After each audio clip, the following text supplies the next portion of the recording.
এরপরে কবরের কাদামাটি গুলো কবরে দেওয়া হলো। ছেলেগুলো কেঁদে বলে, বাবা দামি খাট পরে আছে, দামি বিছানা পরে আছে, আজ তুমি কাদামাটির পানিওয়ালা কবরে ঘুমাইলা। ও বাবা, এই দিল তো মানে না, এই দিল তো সহ্য হয় না গো বাবা। ওই কবরের নরম মাটি, এই তো গত কয়েক মাস আগে আল্লাহর একজন বান্দার বিদায় হয়ে গেল। আরে আমি মসজিদের ইমাম সাহেব আমাকে বলতে যে হুজুর জানাজার নামাজ পড়া। সকাল থেকে বৃষ্টি হইতেছে, জোহরের নামাজের পরে জানাজার নামাজ পড়ানো শেষ হয়ে গেল। সন্তানগুলো বাবার লাশটা নিয়ে যখন কবরের দিকে রওনা করেছে, আবার বৃষ্টি এসেছে। সকালে বৃষ্টি হয়েছে, ওই পানিগুলো বালতি দিয়ে তুলেছে। আবার যখন বৃষ্টি হয়ে হাঁটু পর্যন্ত পানি দিয়ে কবরটা ভরে গেল, আবার যখন পানিটা তুললো, ঠিক লাশটা যখন কবরে রাখবে ওই সময় আবারও পানি আসলো। এত পানি, আবার কবরটা ভরে গেল। কি করবে, উপায় নাই। বাবাকে কি এইভাবে পানির ভিতরে রাখা যায়? কি করবো হুজুর, উপায় নাই, কি করা যাবে? সন্তানগুলো চোখের পানি ছেড়ে দিয়া কাঁদে। বড় ছেলেটা বাবারে বড় ভালোবাসতো, অজ্ঞান হয়ে পড়ে যাচ্ছে। পরিশেষে কলার গাছ কেটে ওই পানির উপরে দিয়ে দেওয়া হলো। আর ওই কলার গাছের উপরে তার বাবার লাশটা কবরে রাখা হলো। এরপরে কবরের কাদামাটি গুলো কবরে দেওয়া হলো। ছেলেগুলো কেঁদে বলে, বাবা দামি খাট পরে আছে, দামি বিছানা পরে আছে, আজ তুমি কাদামাটির পানিওয়ালা কবরে ঘুমাইলা। ও বাবা, এই দিল তো মানে না, এই দিল তো সহ্য হয় না গো বাবা। তুমি কত আদর করেছো, কত ভালোবাসা দিয়েছো, মাথার উপরে তুলে রেখেছো, আদর যত্ন ভালোবাসা দিয়েছো। আজকে তোমার বিদায়টা আমরা কাদামাটির কবরে রেখে গেলাম। আমাদের তো ঘুম হবে না গো বাবা, আমাদের তো আর ঘুম হবে না। সন্তানগুলো চোখের পানি ছেড়ে দিয়ে কান্না করে। হতে পারে আপনার আমার বিদায়ের দিন একই অবস্থা, হতে পারে আপনার আমার কবরে পানি হবে। এ বাজান, ওই কবর বড় কঠিন জায়গা। কবরের প্রথম রাতটা কিভাবে কাটবে আপনার আমার জানা নাই। ওই কবরের ভিতরে যখন আপনাকে আমাকে রেখে আত্মীয় স্বজন দোয়া পরে পরে চলে আসবে, ওদের পায়ের আওয়াজ আমি শুনতে পাবো। চিৎকার মেরে ডেকে বলবো, আমাকে একা রেখে কই যাও, আমার নিয়ে যাও, আমাকে একা রেখে কেউ যেও না। আপনার আমার চিৎকারের আওয়াজ দুনিয়ার কেউ শুনতে পাবে না। ওই কবরের ডানে মাটি বামে মাটি, মাটির হবে বিছানা, ওপরেতে বাঁশের ছাউনি, কবর নাম তার ঠিকানা। আল্লাহ রাসূল বলেন যে কবরে চলে গেল তার চাইতে অসহায় আর কেউ নাই। বিশ্বনবী বলেন, ইন্নামাল কুবুর রাউদাতুম মিন রিয়াদিল জান্নাহ আও হুফরাতুম মিন হুফারিন নার, রাহু তিরমিজি।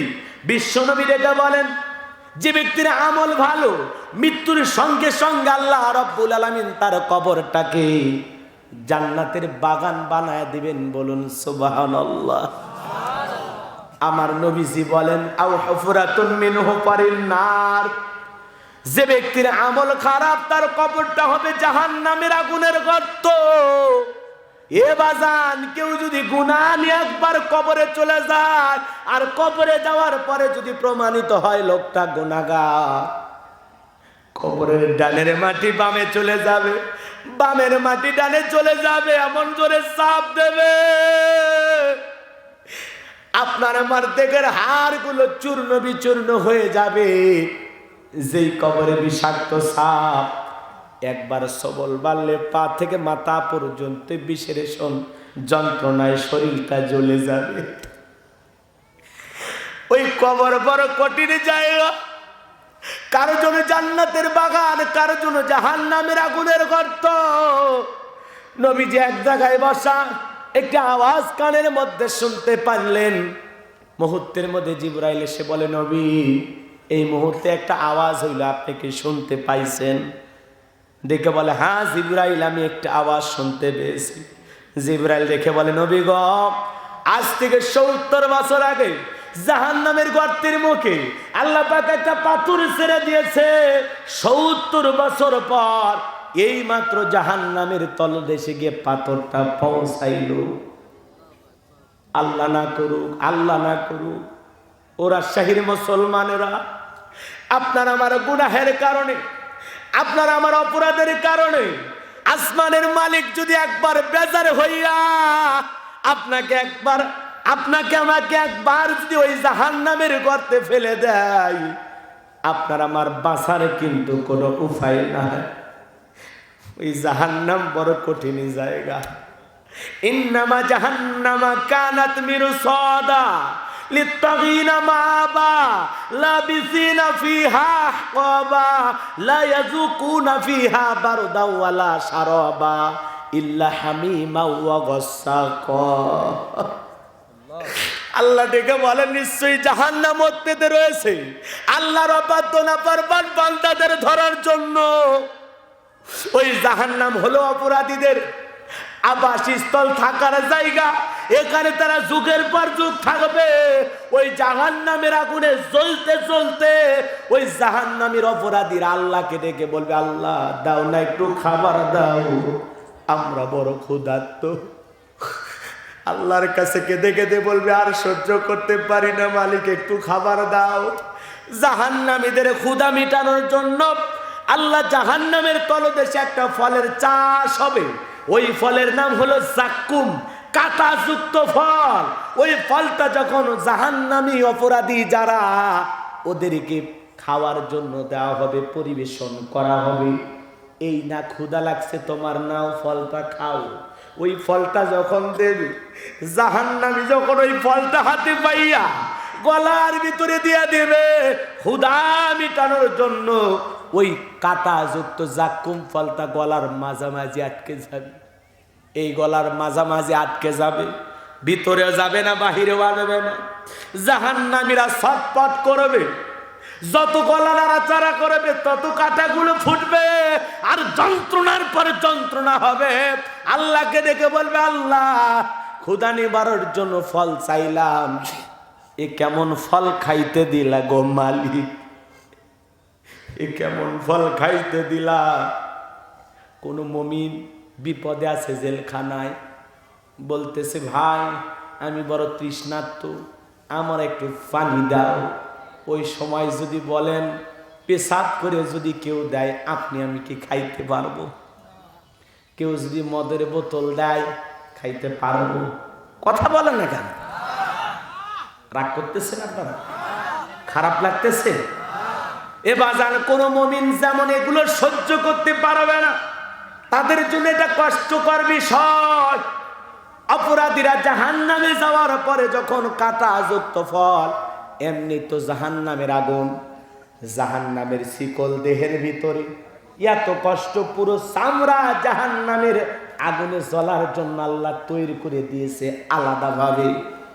ওই জাহান্নামের আগুন সহ্য করতে করতে এমনি তো যন্ত্রণার পর যন্ত্রণা, তার উপর আবার খাবার চাইছে। ওই ফলটা আবার কাঁটাযুক্ত ফল, ওইটা তো আসলে খাওয়ার জন্য বা সুস্বাদু ফল না, জাহান্নামীর ভালো লাগার জন্য না, বরং জাহান্নামীর যন্ত্রণা আরো বাড়ানোর জন্যই আল্লাহ ফলটা খাওয়াইতে দেবে।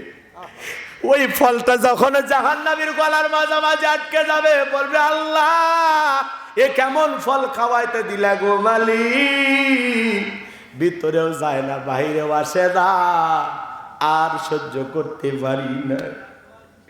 জাহান্নামীরা যখন বারবার কেঁদে কেঁদে চিৎকার মেরে বলবে, আল্লাহ পানি দাও, পানি দাও, পানি দাও, তৃষ্ণা নিবারণের জন্য একটু পানি দাও। দুনিয়ার কথা মনে হবে, গলায় কিছু আটকে গেলে পানি খাইলে সরে যাইতো। জাহান্নামী মনে করবে, আমি পানি খাইলে মনে হয় ফলটা সরে যাবে। চিৎকার মেরে যখন পানি পানি বলে চিৎকার মারবে, আমার আল্লাহ পাক বলেন, লা ইয়াযুকু ফিহা বারুদাও ওয়ালা শারাবা, তাদেরকে মিনারেল ওয়াটার দেয়া হবে না, ঠান্ডা পানি দেওয়া হবে না, এমন কোন পানি জাহান্নামীদেরকে পান করার জন্য দেয়া হবে না যেই পানিটা পান করে জাহান্নামী তার তৃষ্ণা নিবারণ করতে পারে। এমন পানির ব্যবস্থা জাহান্নামে নাই। কেমন পানি দেবে? ইল্লা হামিমা ওয়া গাসসাকা, ইল্লা হামিমা ওয়া গাসসাকা, এমন উত্তপ্ত ফুটান্ত গরম পানি যা পুষ ব্যতীত কিছুই নয়, যা পুষ ছাড়া কিছুই নয়। ওই দুর্গন্ধযুক্ত ওই পুষালা পানি যখন জাহান্নামীকে পান করানোর জন্য দেয়া হবে, ওই পানিটা পান করা মাত্রই জাহান্নামীর নারী ভুঁড়িগুলো গলে গলে পড়বে। জাহান্নামী তখন আরো যন্ত্রণার পর যন্ত্রণা পাবে। হাদিস শরীফের ভিতরে আসছে বাজান, আর একটা বর্ণনায় বলা হয়েছে ওই জাহান্নামীর উত্তপ্ত পানি যখন জাহান্নামীরা পান করবে, তার শরীরের গোশতগুলো, তার শরীরের চর্বিগুলো গলে গলে পড়বে, খসে খসে পড়বে। আহা, বলেন তো এই জাহান্নামে আপনি আমি কেউ কি যেতে চায়? জোরে বলেন, যেতে চায়? তাহলে কি করা লাগবে? হুজুর কেমনে জাহান্নামের আগুন থেকে আমরা বাঁচবো? কি করা লাগবে? আল্লাহ রাব্বুল আলামিন বলেন, ওয়াল্লাযীনা ইয়াবিতুনা লিরাব্বিহিম সুজদাও ওয়া কিয়ামা, রাত্রি জাগরণ করতে হবে আল্লাহর ইবাদত করে, রাত অতিবাহিত করতে হবে আল্লাহকে সিজদা দিয়ে দণ্ডায়মান থেকে। হে মুসলমান যুবক, ঘুমাইলে চলবে না। তোমার এই যৌবনের বয়স ঘুমানোর বয়স না, এই যৌবন বয়সটা মালিকের ইবাদত করে কাটাইতে হবে। সুবহানাল্লাহ। যুবক, তুমি কত গুনাহ করতেছো তুমি কল্পনাও করো নাই। এই জমিনে তুমি কত অপরাধ করেছো কল্পনাও করো নাই।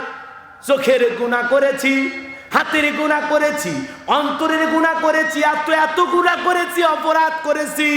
যদি নিজের হিসাব নিজে করি, দেখবো জাহান্নাম ছাড়া আমার আর কিছু নাই। এত অপরাধ করেছি, অপরাধের কারণে জাহান্নাম ছাড়া ভাগ্যে আর কিছু জুটবে না।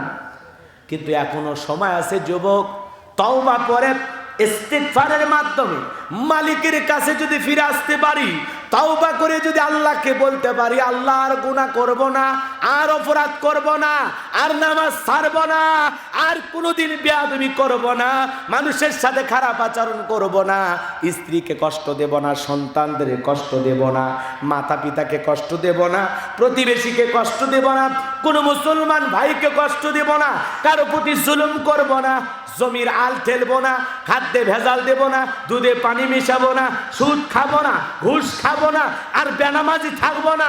আজ থেকে নামাজি হয়ে যাব, আজ থেকে আমি নেককার হয়ে যাব, আজ থেকে আমি আল্লাহর ইবাদত করে কাটায়া দিতে পারবো।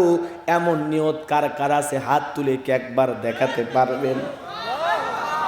ও মালিক, তাকায় দেখো তোমার গোলামেরা রাজশাহীর জমিন থেকে তোমার দরবারে হাত তুলে ওয়াদা করে 5 ওয়াক্ত নামাজ পড়বেন তো ইনশাআল্লাহ?